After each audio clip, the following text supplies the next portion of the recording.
Discuss किया जाता है।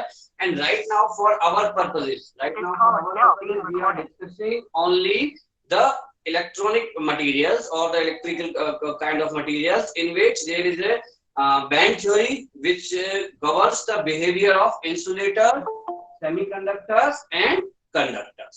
तो और एक और चीज जो लास्ट लेक्चर में मैंने समझाया था आपको कि why we are emphasizing on the semiconductor material, why, because we can control the conductivity of semiconductor material। लेकिन semiconductor material का इतना यूज होता है, अगर ऐसा कोई भी इलेक्ट्रॉनिक सर्किट आपको आज की डेट में नहीं मिलेगा जहां पे सेमीकंडक्टर मटेरियल का यूज न हुआ हो, ऐसा कोई भी सर्किट नहीं मिलेगा आपको। तो उसका कारण क्या है? बिकॉज सेमीकंडक्टर मटेरियल्स जो होते हैं बेसिकली उनकी कंडक्टिविटी को हम कंट्रोल कर सकते हैं। लास्ट क्लास में भी मैंने ये आपसे डिस्कस किया था कि हमारे पास इतना बढ़िया कंडक्टर अवेलेबल है, कॉपर है, सिल्वर है, एल्यूमिनियम है, हम इनको यूज कर सकते हैं अगर बहुत हाई कंडक्टिविटी चाहिए। लेकिन वहां पे क्या है, हम कंडक्टिविटी को कंट्रोल नहीं कर सकते। In copper we can not control the conductivity because it is god given. आपको पता है कॉपर में कंडक्टिविटी बहुत हाई होती है, हर एक एटम एक इलेक्ट्रॉन दे देता है। मान लीजिए अगर उसमें 10⁻⁴ एटम्स हैं एक पर्टिकुलर वॉल्यूम में according to some Avogadro number, then definitely what will happen, you will have that much number of electrons available। अब इतने इलेक्ट्रॉन अवेलेबल है तो फिर डेफिनेटली करंट बहुत तेजी से पास होगा। और and we know that I equal to Q by T। So basically हमने ये डिस्कस किया था I करंट क्या होता है आपका delta Q by delta T and basically it depends upon Q। and जहां पे number of charge carriers बहुत बढ़ जाएंगे which is Ne, number of electrons and charge on electron। तो ये आपको समझना है कि करंट कब बढ़ेगा, जब आपके चार्ज कैरियर ज्यादा होंगे। और चार्ज कैरियर को अगर हम कंट्रोल कर लें, इस N को अगर हम कंट्रोल कर लें तब हम करंट कंट्रोल कर सकते हैं। बिकॉज N जो है आपका Q से रिलेटेड है और Q आपका I से रिलेटेड है। तो बेसिक जो यहाँ पे है कि आपका करंट का कंट्रोल सबसे ज्यादा इंपॉर्टेंट है। अभी कुछ लोग आ रहे हैं, मैं उनको एडमिट कर रहा हूँ। ये हिस्सा विजिबल है जो ऊपर बोर्ड पे दिखाई दे रहा है, लिखा है मैंने? नो सर नो सर, थोड़ा ऊपर कर दीजिए सर। हाँ अरे एक्चुअली क्या है कि वो नीचे मैंने अरेंजमेंट किया हुआ है, मैं उसके नीचे लिखूंगा। ठीक है, कोई दिक्कत नहीं है। अभी मेन चीज आपको समझ में आना चाहिए। मैं इसके नीचे यहाँ लाइन खींच लेता हूँ, इस लाइन के नीचे विजिबल है? Yes sir. चलिए अब हम बात करते हैं यहाँ पे हेडिंग डालिए करंट कंडक्शन इन द।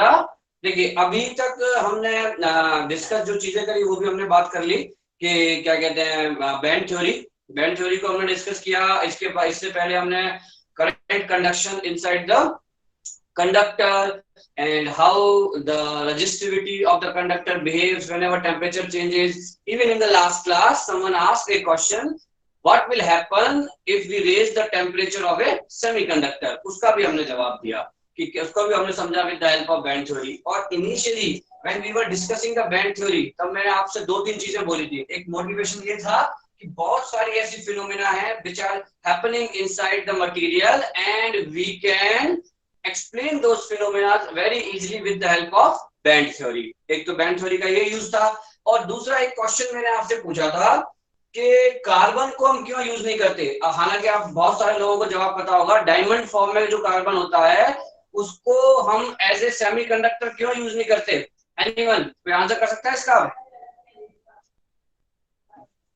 एक जो सवाल हमने पूछा था कि कार्बन सर, हाँ बताइए सर क्योंकि सर उसमें कोई हाइड्रोजन नहीं लगा होता सर, सिर्फ कार्बन लगा होता है जिससे कि हम कोई बॉन्डिंग नहीं कर सकते। नहीं तो एक्चुअली कार्बन के बीच में तो कार्बन के बीच में तो कोवलेंट बॉन्डिंग होती है ऐसे। This is not the right answer. अब आप ये बताओ, सिलिकॉन है, silicon is a semiconductor, in between two silicon there is a covalent bonding. तो कोवलेंट बॉन्डिंग होती है, यहाँ पे भी क्या है, यहाँ पे भी कोवलेंट बॉन्डिंग होती है। बिकॉज कार्बन की वैलेंसी तो 1 2 3 4 सारी हो जाती है।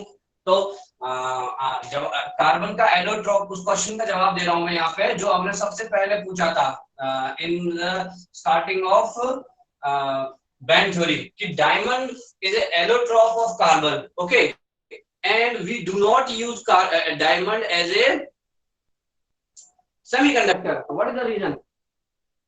Anyone else?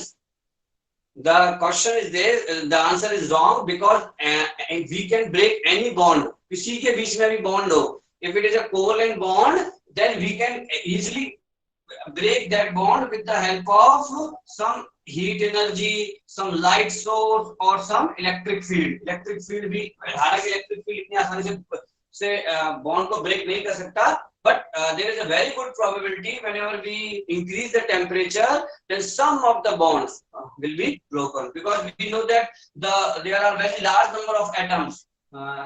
The Avogadro number is 6.023 into 10 raised to the power 23. So this is a very large number.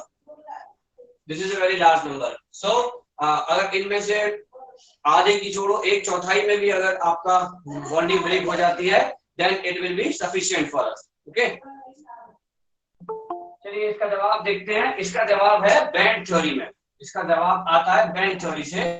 तो देखिए यही एक तरीका है, यहाँ पे पहले आपसे सवाल पूछा जाएगा और फिर उस सवाल का जवाब दिया जाएगा with the help of concept, तो जिससे कि आपको समझ में आए कि बेसिकली ये क्या हो रहा है। और अभी तक मैं आपको पहले बता चुका हूँ, ये कंसेप्चुअल सब्जेक्ट है। अभी आपको ऐसा लग रहा होगा कि आपका कोई क्विज नहीं हुआ है इसका, तो जैसे ही अरेंजमेंट होगा तो लगातार 2 से 3 क्विज हो जाएंगे आपके। जैसे अगर मान लीजिए जैसे ही वहां पे मेरा अरेंजमेंट हुआ, ये जो आपका CMS पे जैसे ही मैंने क्विज बनाना शुरू किया, मैं लगातार आपके 2 से 3 क्विज बना दूंगा, बिकॉज इसमें बहुत कंसेप्चुअल क्वेश्चंस बनेंगे। तो आप तैयार रहिए, इसलिए मैं आपसे कह रहा हूँ कि एट एनी टाइम उसमें 2 से 3 क्विज आपके लगातार हो जाएंगे, तो फिर आपको टाइम नहीं मिलेगा। अभी आप बिल्कुल धीरे धीरे हम चल रहे हैं, तो जितना कुछ पढ़ा है आप पढ़िए, कोई भी डाउट है, मैंने पहले ही कहा है, इज मोस्ट वेलकम। तो सबसे पहले हम सवाल का जवाब देते हैं बिना टाइम वेस्ट करे। देखिए अभी कोई और तो नहीं आया, तो एक्चुअली एडमिट कर लेते हैं, कुछ लोग आ रहे हैं। चलिए तो हम देखते हैं नेक्स्ट चीज क्या है। यहाँ पे देखिए सिंपली आपका बैंड थ्योरी कि generally for the semiconductors, for the ये उस सवाल का जवाब दे रहे हैं कि डायमंड जो कि कार्बन का एक एलोट्रोप है, why it is not used as a semiconductor.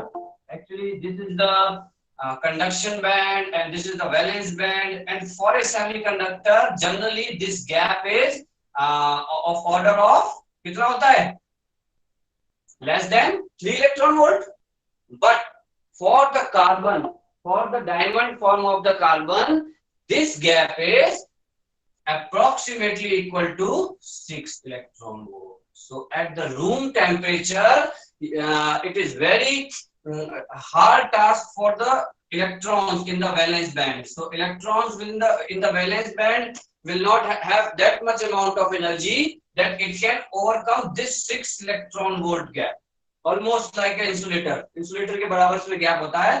तो इस इलेक्ट्रॉन को यहाँ से यहाँ जाने के लिए एट रूम टेम्परेचर बहुत सारी एनर्जी की आवश्यकता होगी, जो कि आपको नॉर्मल वे में आपको सप्लाई नहीं होती। नॉर्मल तरीके से आप, यानी कि जो नॉर्मल तरीके हमारे क्या होते हैं, एलिवेटेड रूम टेम्परेचर और सम लाइट सोर्स।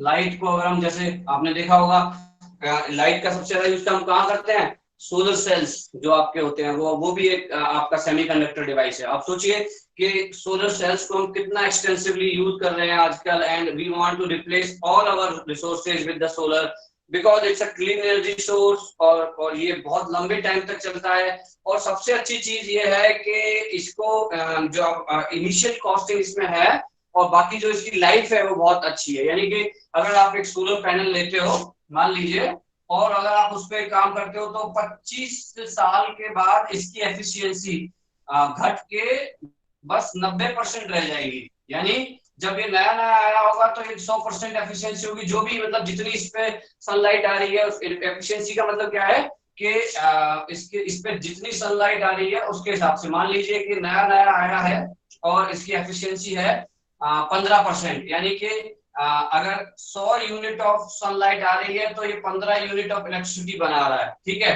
25 साल बाद ये 90% आपका कम हो जाएगी, यानी कि जो 15 का से ये 12 रह जाएगी आपकी, ठीक है। तो ये आपको समझना है कब 12 पॉइंट समथिंग, तो इसकी वैल्यू कुछ कुछ कम हो जाएगी, यानी कि जो है आपकी, यानी कि लेकिन बहुत कम, मतलब 10% ही कम होगी। तो ये मैंने आपको एक प्रैक्टिकल चीज बता दी। तो यानी कि एलिवेटेड टेम्परेचर, बेसिकली हम कुछ और डिस्कस कर रहे थे। तो एलिवेटेड टेम्परेचर के लिए आपका आप जो है एनर्जी प्रोवाइड कर सकते हैं, and by providing the energy we can break the bond. तो आपको इस सवाल का जवाब समझ में आया होगा कि डायमंड को हम क्यों यूज नहीं करते, which is an allotrope of carbon and which is in falls in the fourth group, but we do not use diamond as a conductor, as a semiconductor. Why?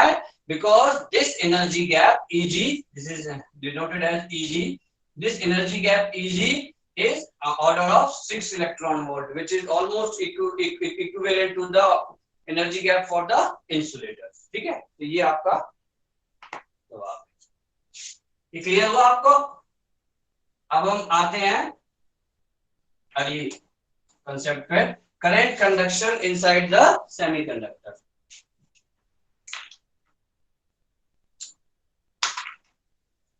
चलिए, तो करंट कंडक्शन को समझते हैं inside the semiconductor. How can we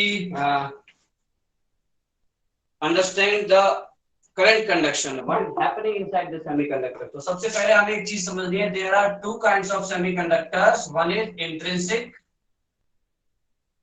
and other one is extrinsic.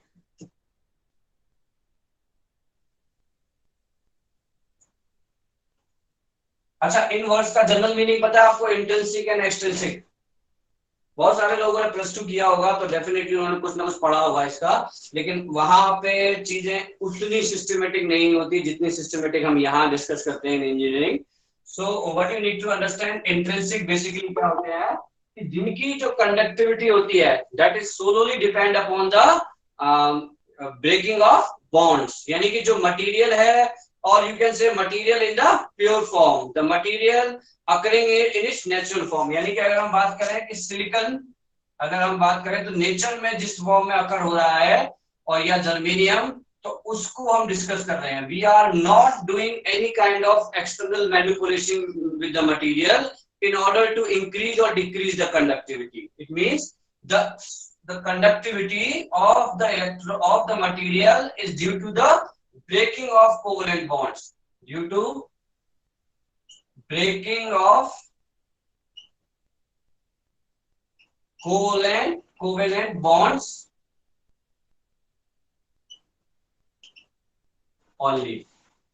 So जो इसमें आपका जो semiconductor होगा, इसमें जो कंडक्टिविटी है, it is all of covalent bonds, kind of material is called the intrinsic. It means we are not adding anything to this pure form of material, or you can say the material which is occurring in the nature. In nature में जैसे आपको copper अकर हो रहा है, वैसे उसमें बिना किसी कुछ मिक्स किए, जैसे हम एलॉय वगैरह बना देते हैं, तो यानी मटेरियल प्रोसेसिंग कर देते हैं।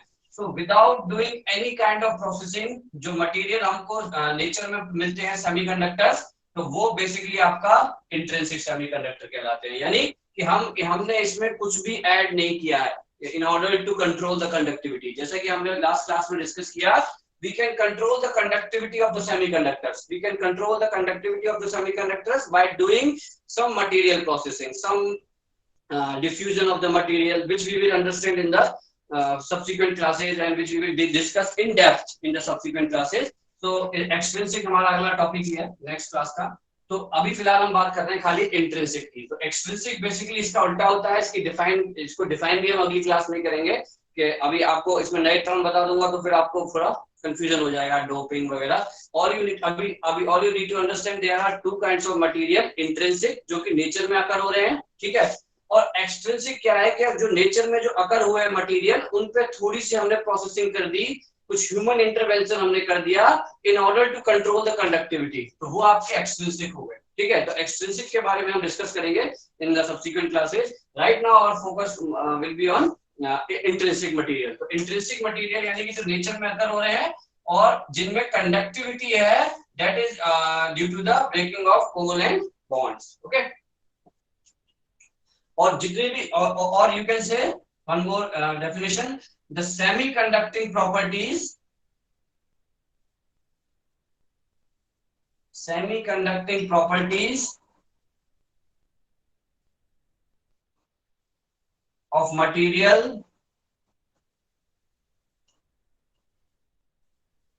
is due to its own, यानी मटेरियल के खुद की वजह से आपके अंदर सेमीकंडक्टिंग प्रॉपर्टीज होती हैं, तो वो मटेरियल हम कहलाते हैं आपके सेमीकंडक्टर्स। Okay, intrinsic semiconductor. चलिए आगे डिस्कस करते हैं हम इंट्रिंसिक को।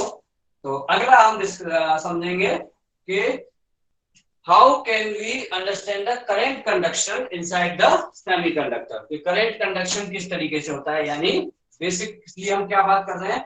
अभी तक देखो कंडक्टर को तो हम जानते हैं, कंडक्टर में तो आपको पता है कि आपने एक वायर लिया और उसके अक्रॉस बैटरी कनेक्ट करी, उसके साथ में अगर आपने कोई लोड यानी बल्ब या कुछ भी अगर आपने उसमें जोड़ा है तो डेफिनेटली वो वायर करंट को फ्लो करेगा और इलेक्ट्रिसिटी पास होगी, और जो भी आपने इलेक्ट्रिक डिवाइस लगाई है जिसका जो भी फंक्शन है, बल्ब है, फैन है, मोटर है, व्हाटएवर जो भी आपने, तो वो अपने अंदर से इलेक्ट्रिसिटी को पास करने पर उसका जो भी फंक्शन है वो करेगा। ठीक है, अब हम बात कर रहे हैं कि अगर एक सेमीकंडक्टर मटेरियल, जैसा कि हमने पिछली क्लास में बताया था,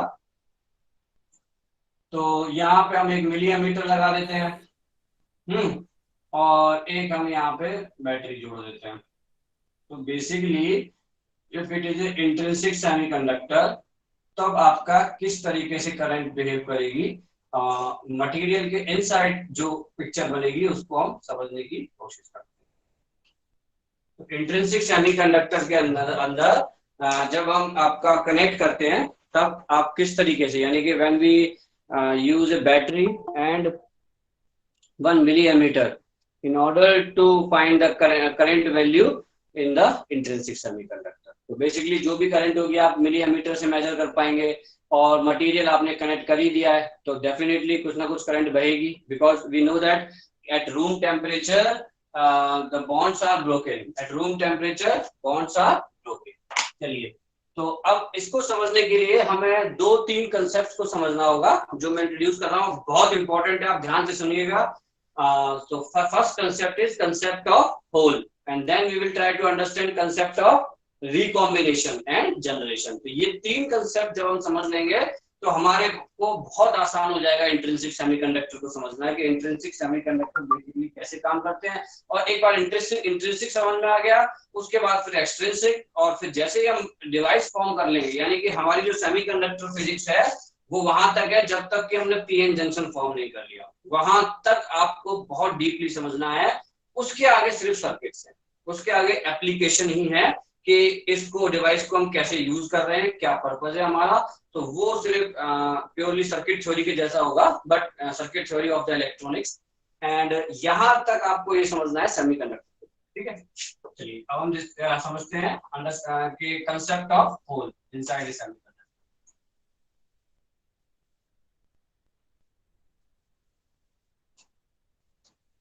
ठीक है, बहुत सारे लोगों को ये चीजें पता होंगी, उनके लिए रिवीजन है, बिकॉज +2 में पढ़ के आते हैं, बट एक्चुअली मैंने ये देखा है कि +2 में थोड़ी सी चीजें अलग तरीके से बताई जाती हैं, तो यहाँ पे वो डाउट आपको नहीं होना चाहिए किसी भी तरीके से। ठीक है, अब हम यहाँ बात कर रहे हैं मटेरियल की hole, concept of hole. 2 concept नहीं समझेंगे हम कि बेसिकली होल क्या होता है इन सेमीकंडक्टर्स, और ये खाली सेमीकंडक्टर मटेरियल के लिए होता है, आपके इंसुलेटर्स और उसमें हम डिस्कस नहीं करते कंडक्टर्स में। कंडक्टर्स तो बेसिकली सबसे अच्छे मटेरियल हैं जिनमें कि आपको पता है कि बहुत सारे आपके वो अवेलेबल हैं इलेक्ट्रॉन्स, और जो कि कंडक्शन करते हैं। अब बेसिकली एक चीज जो आपको समझनी है जो कि बिल्कुल नहीं है, which is very clear about the semiconductors, that there are one more type of charge carriers. Actually they are electrons, which we will understand in a minute, but there is a one more way to understand the flow of charge carriers. Basically, we discussed there are only one kind of charge carrier in the metals, which are electrons. But in semiconductors, there are one more kind of charge carriers, which are called holes. So first, let us try to understand the holes. तो basically सबसे पहले आपको ये समझना है कि silicon जो होता है, सिलिकॉन यहाँ पे हम सिलिकॉन, मैंने आपको पहले भी लास्ट क्लास में जब वो हमने पिक्टोरियल रिप्रेजेंटेशन डिस्कस किया था, फोर्थ ग्रुप का कॉलम देखा था हमने, पूरी पीरियोडिक टेबल देखी थी। तो पीरियोडिक टेबल में बेसिकली आपने ये देखा था कि हमारा जो फोकस रहेगा वो जर्मेनियम और सिलिकॉन पे रहेगा। तो फिलहाल हम सिलिकॉन को लेके चल रहे हैं। अगर हम सिलिकॉन को देखें तो सिलिकॉन में बेसिकली क्या होता है कि कोवलेंट बॉन्डिंग होती है। सिलिकॉन की अगर हम बात करें मटेरियल की, और हर एक सिलिकॉन मटेरियल 4 उनसे जुड़ा होता है। अब ये आपको समझ में आता है 4 से क्यों जुड़ा होता है? हर एक सिलिकॉन मटेरियल अपना ऑक्टेट पूरा करता है। ये आपने डायग्राम देखा होगा और आपको मैं सब तरीके से बता देता हूँ। और दूसरा एक और डायग्राम आपने देखा होगा जो कि किताबों में बहुत फेमस है, इस तरीके से बॉन्डिंग को दिखाते हैं।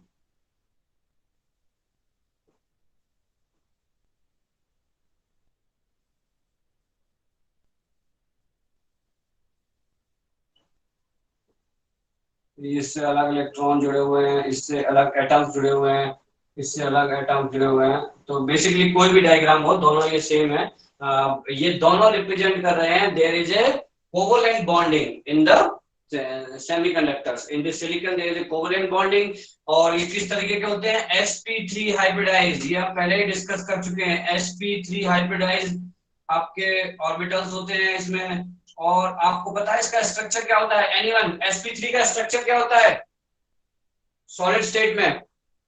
सॉलिड स्टेट में sp3 हाइब्रिडाइज्ड कोई मटेरियल है तो उसका क्या स्ट्रक्चर होता है? उसको क्या बोलते हैं? Tetrahedral is the structure. तो टेट्राहेड्रल को अगर हम देखें तो वो क्यूबिक फॉर्म में बनता है एक्चुअली। उसमें क्यूब के यहाँ पे बीच में एटम्स होते हैं 4 इस तरीके से। तो my drawing is not that much good and this is not a solid state chemistry class, so I will send you the picture of a good picture from the internet, बहुत बढ़िया सी जिससे कि आपको समझ में आएगा कि ये 4 इस तरीके से जुड़े होते हैं in a unit cell of the crystal structure। तो इनका 3D में इस तरीके से रिप्रेजेंटेशन होता है। और ये आपका 2D, this is a 2D simplified representation, this is also a 2D simplified representation।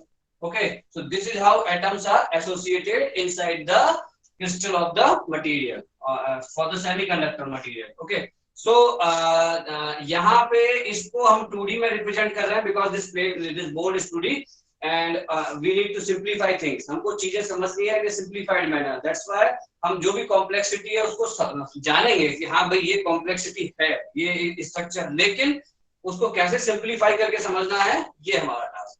ठीक है, चलिए तो यहाँ पे ये इसको आप समझने की कोशिश करते हैं। यहाँ पे टेट्राहेड्रल स्ट्रक्चर होता है। अब मैं आपको डायग्राम भेजूंगा डेफिनेटली, तो जिससे कि आपको और अच्छे से क्लियर होगा, आप विजुलाइज कर पाएंगे। अब यहाँ पे बेसिकली क्या है, और फिर से अगेन मैं वो रिपीट कर दे रहा हूँ बिकॉज यहाँ पे बहुत सारे बच्चे 10th बेस हैं। तो यहाँ पे हर एक इलेक्ट्रॉन यहाँ पे बॉन्डिंग करे हुए हैं। आपको पता है ना कि सिलिकॉन का वो क्या होता है, 1s2 2s2 electronic configuration, 2p6 3s2 and 3p2। तो sp3 आपका इसमें हाइब्रिडाइजेशन होता है। और अब आपको ये समझना है यहाँ पे कि यहाँ पे लास्ट उसमें आपके ऑर्बिट में 4 इलेक्ट्रॉन्स होते हैं। तो ये 4 इलेक्ट्रॉन अपना ऑक्टेट कैसे पूरा करेंगे कि जब वो एक एक इलेक्ट्रॉन शेयर कर लेंगे अपने नेबरिंग एटम से, जब वो एक एक इलेक्ट्रॉन को शेयर कर लेंगे तो इस हिसाब से वो अपना ऑक्टेट कंप्लीट करते हैं। ये हमने पहले भी देखा था इन द प्रीवियस लेक्चर कि किस तरीके से इलेक्ट्रॉन्स जो है अपना ऑक्टेट पूरा करते हैं। तो ये इलेक्ट्रॉन, ये जो आपका एटम है, इसने इस तरीके से अपना ऑक्टेट पूरा किया हुआ है। यानी कि these 4 electrons are associated with this atom and these 4 and remaining 4 are bonded with the each electron। So यहाँ पे ये जो remaining 4 है ये हर एक इलेक्ट्रॉन से बॉन्डेड है, शेयरिंग से आपका इस तरीके से मटेरियल के अंदर बॉन्ड्स बने हुए हैं। And I think that is enough for the chemistry. Okay, अब केमिस्ट्री छोड़ते हैं, अपने इलेक्ट्रिसिटी पे आते हैं कि कंडक्शन हो क्या रहा है। ठीक है, तो यहाँ तक केमिस्ट्री की नॉलेज आपके लिए सफिशियंट है और इससे ज्यादा जरूरत भी नहीं है। ठीक है, तो और बाकी अगर कोई इंटरेस्टेड है तो बहुत सारी चीजें हैं, आप बताइएगा, मैं लिंक भेज दूंगा, पूरा सॉलिड स्टेट केमिस्ट्री पढ़िए, बहुत इंटरेस्टिंग होती है। तो बेसिकली अब यहाँ पे हम बात कर रहे हैं कंसेप्ट ऑफ होल। तो बेसिकली यहाँ पे क्या हो रहा है कि जब आपका कोई भी इलेक्ट्रॉन, आपको पता है कि at the room temperature, at some elevated temperature, what really happens inside the material, that at any electron can break the bond, any electron। और हमने वो डिस्कस किया था कि 10 की पावर 12 में से कोई एक इलेक्ट्रॉन, बहुत बड़ा नंबर है ये। ठीक है, और आपको पता है कि नंबर ऑफ इलेक्ट्रॉन्स जो होते हैं इसमें आपके मटेरियल में, that is given by the Avogadro number and that is sorry number of atoms की हम बात कर रहे हैं। number of atoms जो होते हैं it is given by the Avogadro number 6.023 into 10 raised to the power 23। तो पर ग्राम एटम में इतने एटम्स होते हैं। तो ठीक है, वो अलग चीज है, अब वो भी मतलब इसी से एसोसिएटेड है। अब हमको ये समझना है कि हर 10 की पावर 12 पे, ये प्रैक्टिकली ऑब्जर्व किया गया है ये नंबर, कि एक दो इलेक्ट्रॉन आपके टूटने शुरू हो जाते हैं। तो अब जब इलेक्ट्रॉन यहाँ से टूटेगा तो यहाँ पे एक वॉइड क्रिएट कर देगा। जब इलेक्ट्रॉन यहाँ से टूटेगा और मान लीजिए इलेक्ट्रॉन टूट के कहाँ चला गया, कंडक्शन बैंड में। भाई कंडक्शन बैंड में चला गया तो इसका मतलब कि वो फ्री है कंडक्शन के लिए, कंडक्शन बैंड में। अब इसको बैंड थ्योरी से भी समझेंगे हम। चलिए ऐसा करते हैं, इसको हम दोनों तरीके से समझते हैं। यहाँ पे हम बॉन्ड लेवल डायग्राम से और वहां पे मैं इसको रब करके बैंड थ्योरी समझाता हूँ, बैंड थ्योरी का डायग्राम। तो पैरेलली दोनों से समझ में आ जाएगा आपको। इसको मैं यहाँ से हटाता हूँ और यहाँ बैंड थ्योरी का डायग्राम, और यहाँ पे हम इसे डिस्कस करते हैं। तो बेसिकली बैंड थ्योरी से समझना है तो बैंड बना लेते हैं यहाँ पे किसी सेम मटेरियल के अंदर। सेम मटेरियल के अंदर this is valence band, this is conduction band, quantum states are available and quantum states are filled. तो ये हमने पढ़ा था। तो बेसिकली बहुत सारे ये जो इलेक्ट्रॉन यहाँ पे बॉन्डेड हैं, तो these electrons are in valence band. पहली चीज आपको ये विजुलाइज करना है कि ये जो इलेक्ट्रॉन्स यहाँ पे मैं बात करता हूँ कि these all electrons which are bonded here. समझ में आ रहा है ना आप लोगों को? हवा में तो नहीं जा रहा? हाँ जी, समझ में आ रहा है? यस सर, समझ में आ रहा है। Yes sir. यस ठीक सर। है, चलिए आगे बढ़ते हैं। एक्चुअली देखिए माइक का इश्यू है, मैंने बताया, मैंने ऑर्डर किया, आज आ जाएगा। तो माइक से अगली बार से आपकी आवाज भी मुझे क्लियर हो जाएगी, तो और चीजें भी सॉल्व होंगी धीरे धीरे। ठीक है, तो क्वांटम स्टेट फील्ड है यहाँ पे, क्वांटम स्टेट यहाँ पे एम्प्टी है। तो यहाँ पे ये वो इलेक्ट्रॉन है जो कि बॉन्डेड है, ये वो इलेक्ट्रॉन है जो कि मटेरियल के साथ बॉन्डेड है, और ये वो इलेक्ट्रॉन, ये यहाँ पे आपका जो बॉन्ड डायग्राम्स हमने बनाए हुए हैं कि how the structure is represented by the covalent bonds, and this is what we are representing as a band theory. तो ये बैंड, अब बेसिकली ये इलेक्ट्रॉन यहाँ से यहाँ चला गया, मान लीजिए ये इलेक्ट्रॉन ये था और ये यहाँ से यहाँ चला गया, तो ये इलेक्ट्रॉन तो यहाँ पहुंच गया। अब यहाँ पे क्या क्रिएट हो गया? Void hole. अब जब ये वॉइड क्रिएट यहाँ पे हो जाता है और यहाँ पे फिर क्या है, अब देखिए, अब ये जो वॉइड यहाँ क्रिएट हो गया और ये इलेक्ट्रॉन यहाँ चला गया। ठीक है, अब दो चीजें हैं यहाँ पे। पहली चीज जो आपको समझनी है कि जो भी नेबरहुड में एटम्स हैं, जो भी नेबरहुड में एटम्स हैं, तो उनके पास देखिए, अब उनको यहां से यहां जाने के लिए तो डेफिनेटली जो सिलिकॉन का एनर्जी गैप है which is equal to 1.12 electron volt, इतनी एनर्जी चाहिए होगी। कोई भी इलेक्ट्रॉन है जो कि नेबरहुड में है, आप देख पा रहे हैं बहुत सारे हैं, इसके नेबरहुड में आप देख पा रहे हैं। ये दोनों डायग्राम एक ही, यहाँ पे समझिए ये मटेरियल के अंदर का बॉन्ड डायग्राम है और ये वैलेंस बैंड में हम दिखा रहे हैं। तो ये दोनों पिक्चर्स को आपको साथ में लेके चलना है। तो अब यहाँ से कोई भी इलेक्ट्रॉन जो है साइड से, उसके लिए यहाँ से यहाँ जाना आसान है, अपने आप को डिसलॉज करके। मैंने आपसे समझी? कोई कुछ बोला अभी? चलिए हम यहाँ पे वापस आते हैं। तो बहुत ध्यान से समझिएगा इस चीज को, ठीक है? तो यहाँ पे जो एडजेसेंट नेबरहुड में एटम्स हैं इनके लिए यहाँ जाना बहुत आसान है। क्यों?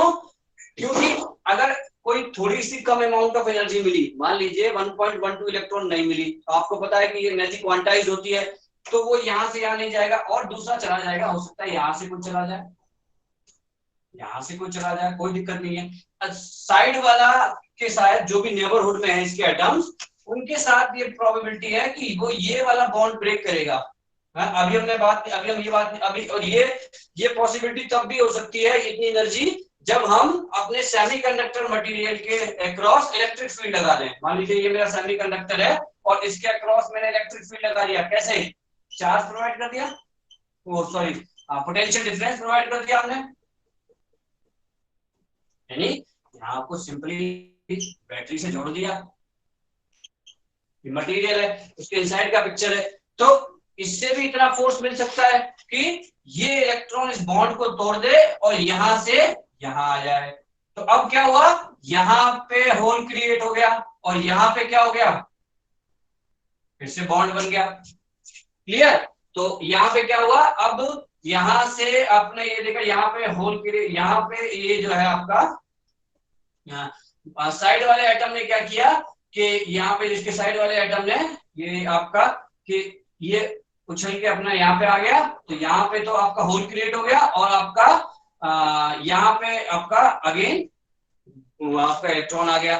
तो इस तरीके से आप ये देख रहे हैं कि सिमिलरली, और ये जो this might happen with the other neighbourhood atoms, यानी अब यहाँ वाले इलेक्ट्रॉन को फोर्स मिला तो वो क्या करता है, यहाँ से यहाँ उसने जंप कर दिया। ठीक है, लाइट चली गई है तो हो सकता है आपको थोड़ा सा लाइट का कम दिखाई दे, तो अभी लाइट आ जाएगी तो आई थिंक दिखाई दे रहा है आपको? क्लियर है? ठीक है चलिए। Yes sir. 5-10 मिनट में। ठीक है, तो अभी आप यहाँ पे समझिए कि ये जो इलेक्ट्रॉन है यहाँ से यहाँ मूव कर गया। ठीक है, तो इस तरीके से नाउ यू कैन अंडरस्टैंड कि ये इलेक्ट्रॉन तो फ्री है ही है। जब भी आपने फील्ड लगाया तो ये इलेक्ट्रॉन तो मूव करने के लिए फ्री है, because these electrons are in the conduction band where quantum states are available. यहाँ पे रिलेटिवली क्या हो रहा है, दिस होल और this void which is created when the original or the infant electron leaves its parent atom, यानी कि जब बॉन्ड को हम तोड़ते हैं, यानी कि इस इलेक्ट्रॉन का पेरेंट एटम ये है और इसने इसको छोड़ दिया तो वो निकल गया कहीं पे। तो अब जब यानी कि ये वॉइड क्रिएट हुआ और यहाँ पे भी वॉइड क्रिएट हुआ, अगेन यहाँ पे भी वॉइड क्रिएट होगा। इस तरीके से we can understand that basically electron is moving, but this is also can be understood as that hole is also moving. Hole भी अपने आप को रिलोकेट कर रहा है। पहले होल कहाँ था, यहाँ, इसके बाद थोड़ी देर बाद होल की पोजीशन चेंज हो गई, फिर अगेन चेंज हो गई, और similarly this is happening with the various other atoms.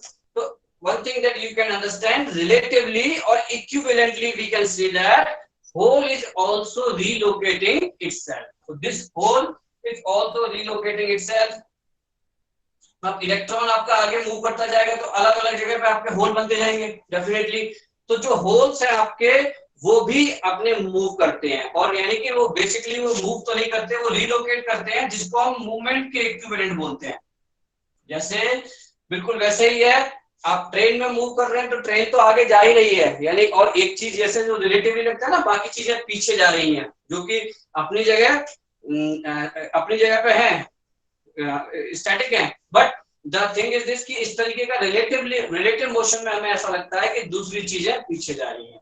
Basically electrons are filling these voids and these voids are relocating because of electrons are breaking the bonds and creating the bonds. So this is the concept of hole. So there is one more kind of charge carriers inside the materials which moves inside the valence band. और ये ध्यान रखिए, holes खाली valence band के अंदर move करते हैं, conduction band के अंदर मूव नहीं करते।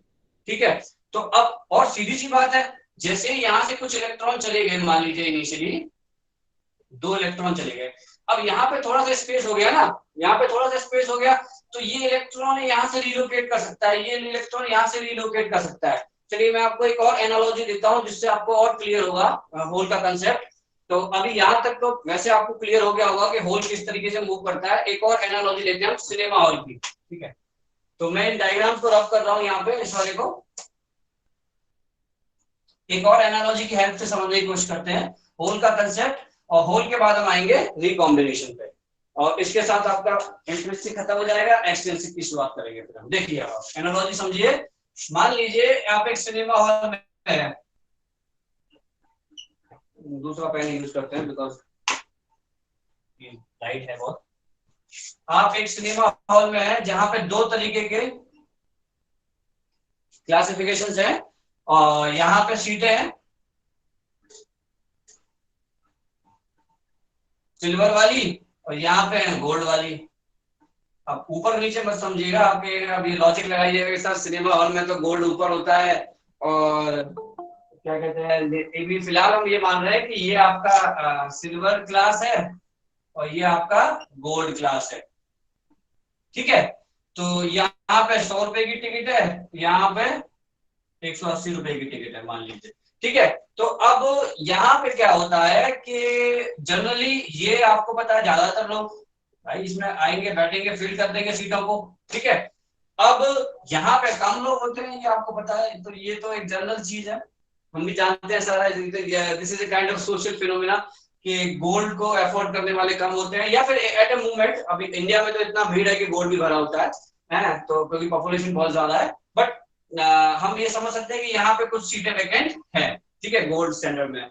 और सिल्वर एट ए मूवमेंट इतने लोग आते हैं जितने यहाँ पे दिखाई दे रहे हैं, और उसमें से कुछ लोग आपके चूज करते हैं गोल्ड और ज्यादातर लोग सिल्वर को चूज करते हैं। अब क्या है, यहाँ पे कुछ प्रॉब्लम है, मान लीजिए यहाँ पे कुछ वेंटिलेशन प्रॉब्लम है और कोई इश्यू है इस एरिया में, मान क्योंकि देखिए सिल्वर है तो यहाँ पे आप सीधी सी बात है कि अब आपने भी ये भी देखा होगा ट्रेनों में, आपने ऑब्जर्व किया होगा कि जब राजधानी और शताब्दी निकलती है तो डेफिनेटली और गाड़ियों को खड़ी कर देते हैं स्टेशन पे और उनको निकाल देते हैं। तो कारण ये है कि भाई देखो राजधानी शताब्दी है, उसमें जो बैठने वाला है उसने ज्यादा पैसे पे करे हैं कंपेयर टू जो दूसरा आदमी दूसरी ट्रेन में जा रहा है, और उनकी जो टाइमिंग है उनके साथ जो पंक्चुअलिटी है वो हमें अच्छे से दिखानी है, ठीक है, अच्छे से मतलब फॉलो करनी है। तो बेसिकली यहाँ पे गोल्ड और सिल्वर की हमने बात कर रहे हैं, हम अपने मुद्दे पे आते हैं। ये सब सोशल बातें करने के लिए तो आपके पास बहुत टाइम होता है।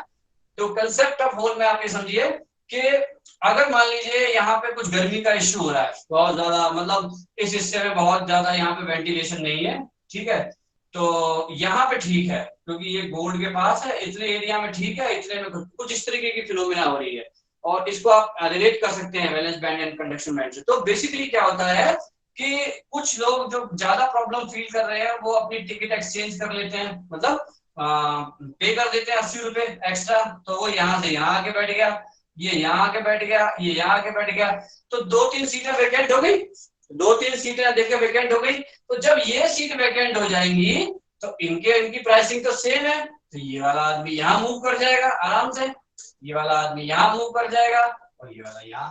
तो ये तो आप देखते हो जनरली इस तरीके से मूवमेंट होता है।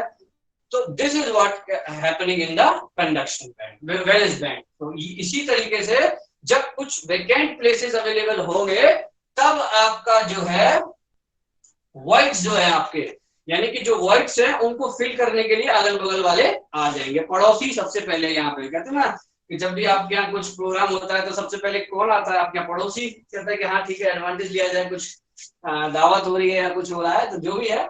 तो फिलहाल आपको ये समझना है कि यहाँ पे ये मूवमेंट करने के लिए स्पेस मिल जाएगा तो डेफिनेटली लोग मूव करते हैं। और आप देखते हो ये ह्यूमन नेचर ही है, तो इलेक्ट्रॉन का भी नेचर इसी तरीके से है, वो भी तो क्या कहते हैं हमारा ही पार्ट है। तो ऑब्वियस सी बात है आपको ये समझना है कि this is what happening inside the structure of a semiconductor material and this is how the whole move। तो बेसिकली रिलेटिवली यहाँ पे आपको स्पेस मिल जाता है जिसमें कि आप